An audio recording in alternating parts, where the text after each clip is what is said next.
দাদা, আমাদের টিমের একটা মেয়ের বাবা ভীষণ অসুস্থ, অপারেশন করতে অনেক টাকা লাগবে, তাই আপনারা যে যা পারবেন কিছু টাকা দিয়ে একটু সাহায্য করুন। যার অসুখ সে বুঝে নেবে, তোমাদেরও তো মাথা ব্যথা কিসের? এ ভাই, আপনি ওদের টাকা দেবেন না।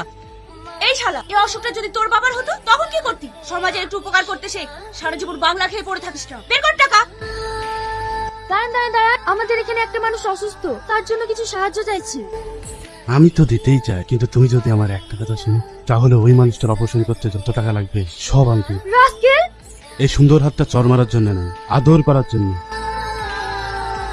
তোর এত বড় সাহস, তুই আমার গায়ে হাত তুললি? তুই জানিস আমি কে? হ্যাঁ জানি, তুই একটা শালা, তোকে আমি দেখে নেবো। হট শালা। শোন, ভাবিস না যে তোদেরকে বাঁচালাম। তোদের জায়গায় যে কোনো মেয়ে থাকলে আমি ঠিক এটাই করতাম। তবে একটা জিনিস ভালো লাগছে, তোরা সমাজের উপকার করছিস। এই নে।